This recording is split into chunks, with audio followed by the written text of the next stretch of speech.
fake shit. I got no love for the fakeness. If you wanna play tough and wanna hate this, I'll always show up. I don't ever slow up. Fabio Di Giannantonio adakan pertemuan dengan VR46, akan jadi pengganti Marini. Pada Selasa, 21 November 2023, pembalap Gresini Ducati, Fabio Di Giannantonio, dilaporkan mengadakan pertemuan dengan manajemen tim Muni VR46 untuk membahas kontraknya. Saat ini, Luca Marini belum dikonfirmasi sebagai pembalap Repsol Honda sebelum VR46 menemukan penggantinya di MotoGP. Dengan opsi terbatas dari Akademi VR46, spekulasi mengarah pada Fermin Aldewer sebagai pengganti Marini di samping Marco Bezzecchi setelah Marini pindah ke Honda.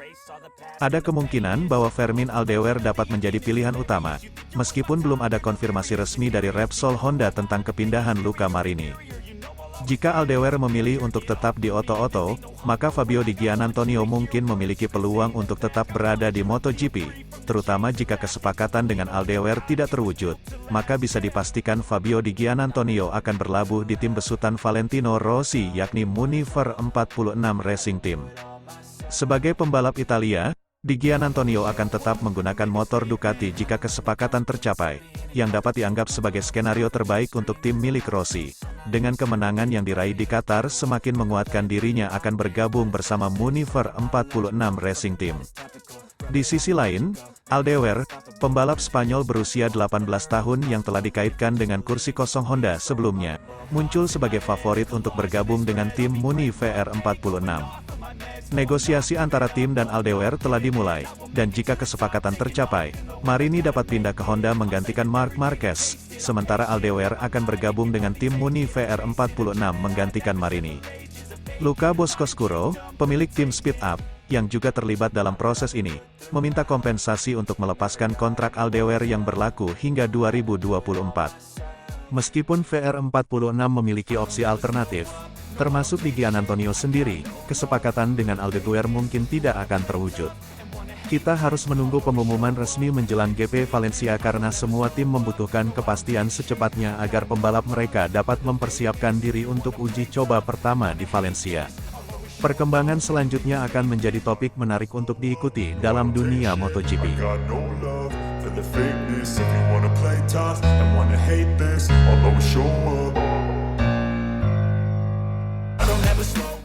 Italiano berjaya di MotoGP Qatar 2023, Fabio Di Giannantonio juaranya, bos Ducati menyesal pecat sang juara. Rider Italia berjaya di MotoGP Qatar 2023, Fabio Di Giannantonio menjadi pemenang, disusul Francesco Bagnaia dan Luca Marini. Seri ke-19 MotoGP musim ini digelar di sirkuit Lusail, Qatar, Senin, 20 November 2023, malam WIB. Luca Marini memulai balapan sebagai pole sitter. Bagnaia memimpin balapan di mayoritas race, namun, Francesco Bagnaia 63 disalip Di Giannantonio pada 3 lap terakhir. Di Giannantonio akhirnya sukses finish pertama di MotoGP Qatar 2023. Ini menjadi kemenangan pertama dalam karirnya di kelas Premier. Bagnaia menempati P2 di MotoGP Qatar 2023. Luca Marini naik ke P3, memastikan semua podium diisi rider Italia. Jalannya pertandingan, Pecco Bagnaia langsung merebut posisi terdepan setelah race dimulai. Jorge Martin tertinggal di urutan ke-8. Martin mulai merangkak ke posisi 6 memasuki lap ketiga. Bagnaia masih di urutan terdepan mengungguli Fabio Di Giannantonio dan Marini. Brad Binder menyodok ke posisi 3 mengungguli Alex Marquez dan Marini. Martin bersaing dengan Marc Marquez dalam perebutan P6. Persaingan urutan ke-6 semakin sengit dengan kehadiran Maverick Vinales. Ketiganya tertinggal cukup jauh dengan rider di depannya. Vinales menyalip Martin di lap ke-10. Marquez turut menyalip Martinator dan mengklaim posisi ke-7. Fabio Quartararo menyalip Marquez dan Martin, sekaligus merebut posisi ke-7. Bagnaia masih memimpin balapan di depan, disusul Di Giannantonio dan Brad Binder. Di Giannantonio semakin mendekat di belakang Bagnaia. Rider tim Gresini Racing itu bahkan nyaris menyalip Francesco Bagnaia 63 di lap ke-17. Di Giannantonio akhirnya menyalip Bagnaia di lap ke-19. Bagnaia justru melebar di turn 1 memasuki lap ke-20. MotoGP Qatar 2023 berakhir untuk kemenangan Di Giannantonio, Bagnaia di urutan kedua, sedangkan posisi ketiga ditempati Marini. Hasil buruk diterima pesaing gelar juara MotoGP 2023, Jorge Martin. Rider tim Pramac Ducati itu finish di urutan ke-10 sehingga poinnya tertinggal 21 angka dari Bagnaia di puncak klasemen. I don't ever slow up, no I don't take shit. I got no love for the fakeness. If you wanna play tough and wanna hate this, I'll always show up. I don't ever slow up. Marc Marquez terlihat melakukan aksi towing di sela-sela Q1 ke murid Valentino Rossi, Franco Morbidelli. Begini aksi Marquez saat towing di belakang Morbidelli itu. Marc Marquez lagi-lagi kedapatan melakukan towing. Kali ini aksi towing itu dilakukan The Baby Alliance tepat di belakang rider jebolan VR46 Riders Academy, Franco Morbidelli. Dalam unggahan di akun X MotoGP, Marquez tampak hendak membuntuti Morbidelli saat hendak keluar pit untuk melakukan Q1. Dalam video terlihat Marquez melambatkan laju motornya di samping Morbidelli. Namun tiba-tiba Morbidelli berhenti dan menurunkan kakinya. Marquez sempat ikut Morbidelli berhenti sebentar sebelum akhirnya keluar pit lebih dulu. Tak habis sampai di situ, di sela-sela Q1, Marquez kembali kedapatan towing Morbidelli. Morbidelli yang menyadari terlihat sedikit kesal dengan Marquez. Hal itu langsung dikecam Morbidelli dan akhirnya memberikan sindiran lewat gestur paling aneh di MotoGP. Marc Marquez yang kedapatan towing di belakang Morbidelli akhirnya dikasih petikan jari oleh Morbidelli. Gestur itu disebut seperti Morbidelli sedang kedapatan bermain dengan anjing peliharaan. Adapun aksi towing Marquez itu bukan tanpa alasan. Morbidelli memang menjadi yang tercepat kedua saat sesi free practice 2 dalam kurung FP2 tepat di bawah rekan setimnya Fabio Quartararo. Tak heran kalau Marquez ingin mendapatkan slipstream agar mendapatkan catatan waktu lebih cepat. Seperti diketahui, teknik slipstream memanfaatkan area dengan tekanan udara lebih rendah di belakang pebalap lain demi mengurangi hambatan. Seiring kendaraan melaju cepat, kendaraan itu akan menghadapi hambatan udara yang menampar dari depan. Makanya, sistem aerodinamika terbaik dibutuhkan para pebalap untuk bisa memecah hambatan angin dengan sempurna sehingga bisa melaju lebih cepat lagi. Teknik slipstream bisa diterapkan oleh pebalap yang posisinya di belakang pebalap lainnya. Pebalap itu bisa membuntuti pebalap di depannya yang sudah memecah angin di depan. Aksi towing Marquez memang berapa kali disorot. Sebelumnya, rider kelahiran Cervera itu memang tak menampik bahwa dirinya memiliki kelebihan untuk memanfaatkan slipstream tersebut. Kamu harus menggunakan kelebihan yang dimiliki dan salah satu kelebihan yang saya miliki adalah ketika saya berada di belakang seseorang, saya mudah mengikutinya. Beberapa rider tidak bisa menggunakan slipstream karena mereka tidak tahu cara berkendara di belakang pebalap lain, ujar Marquez belum lama ini.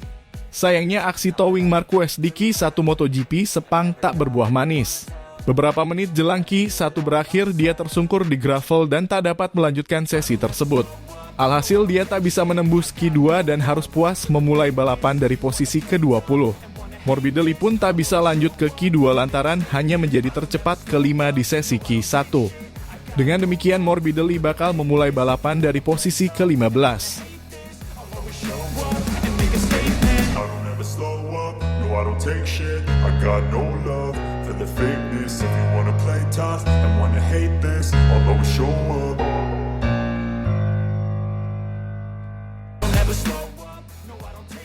Pembalap Gresini Racing, Alex Marquez secara dramatis menjadi yang tercepat pada sesi praktis latihan MotoGP Malaysia 2023. Alex Marquez menorehkan catatan waktu terbaik dengan 1 menit 57,823 detik pada sesi yang digelar di sirkuit Sepang, Malaysia, Jumat, 10 November 2023. Adapun Jorge Martin, Prima Pramac Racing, dan Jack Miller, Red Bull KTM, berada di posisi kedua dan ketiga.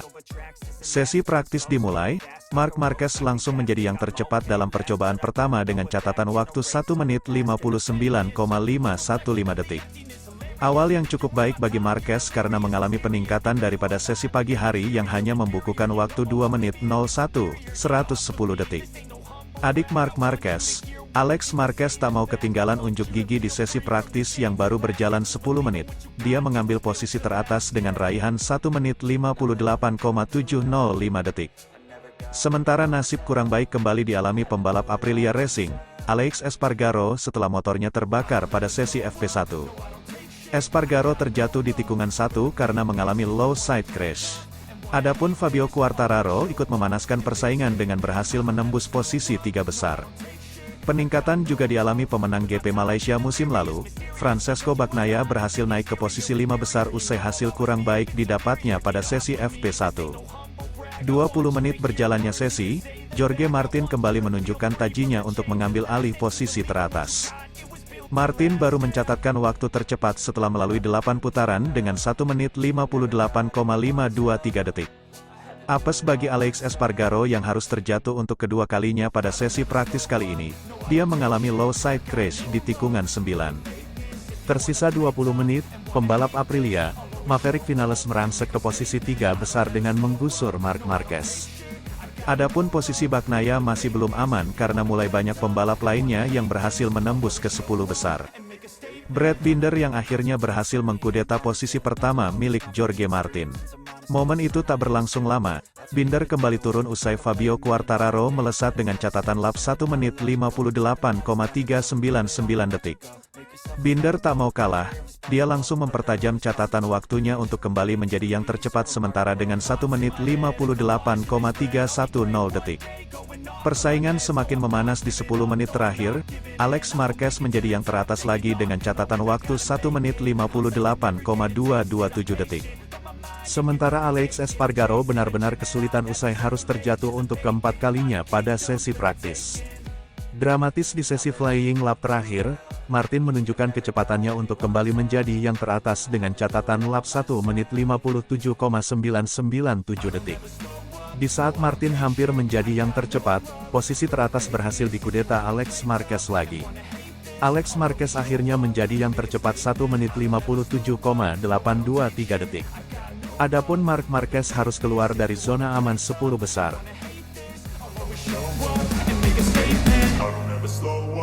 I don't take shit, I got no love for the fakeness. If you wanna play tough and wanna hate this, I'll always show up.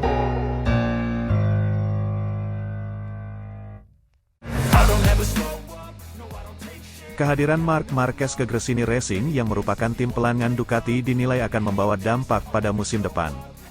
Kepindahan Marquez ke Gresini Racing masih menjadi perbincangan hangat di kalangan penggemar, pengamat hingga mantan pembalap.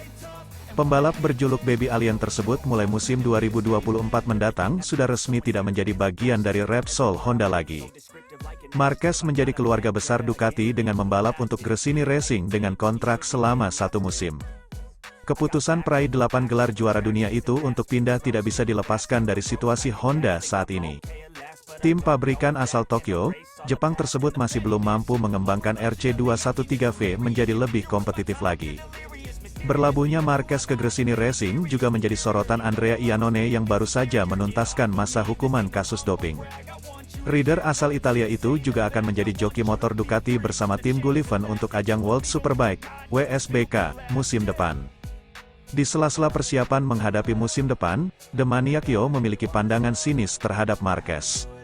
Iannone menganggap bahwa kedatangan Marquez berpotensi menghadirkan sebuah kekacauan untuk Ducati. Pembalap asal Spanyol itu dikhawatirkan akan mengacaukan semua sistem yang sudah dibuat Ducati mengingat karakternya yang berani. Dia segera akan membuat kekacauan, kami sudah merasakan hal itu pada balapan pertama, itu cara dia melaju dan itulah kebenarannya, ucap Iannone. Lebih lanjut, Iannone juga memperingatkan Marquez untuk tidak berlebihan dalam menunjukkan sikap baik di dalam atau di luar lintasan. Bagi Iannone, Marquez tidak akan mudah menaklukkan Ducati Desmosedici meski memiliki bakat luar biasa sebagai seorang pembalap. Ducati punya pengalaman dan jika Marquez melebih-lebihkannya, itu akan merugikan dia sendiri, kata Iannone. Memang benar dia bisa melaju dengan cepat tapi itu tidaklah mudah, imbuhnya, dilansir dari laman Corse di Moto. Sentilan dari Iannone tersebut kepada sosok yang identik dengan nomor 93 itu bukanlah hal yang asing. Pasalnya, selama ini, Iannone telah memiliki reputasi sebagai pembalap yang ditakuti oleh Marquez ketika masih berada di MotoGP. Hal itu sempat dilontarkan oleh pengamat MotoGP kondang asal Italia, Carlo Pernat. Tapi harus dikatakan bahwa Marquez selalu bilang Iannone adalah satu-satunya pembalap yang ditakutinya, kata Pernat, dilansir dari Gipone. Sementara itu, Sensasi luar biasa dirasakan Iannone saat menggeber motor Ducati Panigale V4R dalam tes pramusim WSBK di sirkuit Jerez, Spanyol. Momen tersebut menjadi momen pertama Iannone beraksi di atas motor lagi usai hiatus akibat sanksi selama 4 tahun atau sejak MotoGP Malaysia 2019.